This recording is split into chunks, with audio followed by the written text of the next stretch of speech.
അതുപോലെ തന്നെ നമ്മളെ ATS പാനലിൻ്റെ വർക്കിംഗ് എന്ന് പറയുന്നത് നമ്മളിത് ഓപ്പൺ ചെയ്താൽ നിലവിലിപ്പോൾ ഓട്ടോ മോഡിലാണുള്ളത്. നമ്മൾ ടെമ്പററി കറണ്ടാണ് ഇപ്പോൾ നിലവിൽ ഓടിക്കൊണ്ടിരിക്കുന്നത്. അതുകൊണ്ട് തന്നെ നമ്മൾ ഇത് ഓപ്പൺ ചെയ്താൽ ഇതിലേക്ക് ഒരു ലിവർ ഹാൻഡിൽ കാണാൻ പറ്റും. ഈ ഹാൻഡിൽ എടുത്തിട്ട് നമ്മൾ നേരെ അടുത്ത കീ ഉപയോഗിച്ചുകൊണ്ടാണ് നമ്മൾ തുറക്കുന്നത്. ഈ കീ ഉപയോഗിച്ചിട്ട് തുറന്നാൽ നേരെ ഇവിടെ നമ്മൾ ATS സ്വിച്ച് വരുന്നത്. ATS സ്വിച്ചിലേക്ക് നമ്മൾ ഈ ലിവർ ഇങ്ങനെ നേരെ അപ്ലൈ ചെയ്യും. നിലവിലിപ്പോൾ ഇത് കറണ്ട് പൊസിഷനാണുള്ളത്. ഇനി കറണ്ടിൽ നിന്ന് നമ്മൾ ചേഞ്ച് ചെയ്യുന്നതിന് വേണ്ടിയിട്ട് നേരെ ക്ലോക്ക് വൈസ് ഡയറക്ഷനിലേക്ക് തിരിക്കുക. അപ്പോൾ നേരെ ക്ലോക്ക് വൈസ് ഡയറക്ഷനിലേക്ക് ഓഫ്.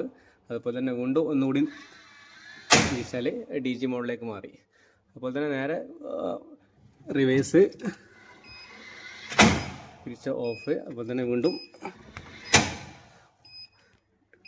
നമ്മൾ EB കൺസ്ട്രക്ഷനിലേക്ക് മാറി.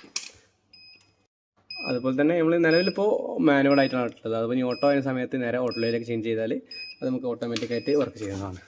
ഇതിൻ്റെ കൂടുതലായിട്ടുള്ള ഡീറ്റെയിൽസ് നമ്മൾ ഓട്ടോമാറ്റിക് ചെയ്യുന്നതിനെ പറ്റുള്ള വിശദമായിട്ടുള്ള വീഡിയോ നമ്മൾ ചെയ്യുന്നുണ്ട്. മുന്നത്തെ സൈറ്റിൽ നമ്മൾ ചെയ്തിട്ടുണ്ടായിരുന്നു. അതുപോലെ തന്നെ ഇവിടുത്തെ സൈറ്റിൽ നമ്മൾ ചെയ്യുന്നത് എങ്ങനെയൊക്കെയാണ് ചെയ്യുന്നതെന്നുള്ള വിശദമായിട്ടുള്ള വീഡിയോ നമ്മൾ വരുന്ന ദിവസങ്ങൾ നമ്മൾ ചെയ്യും.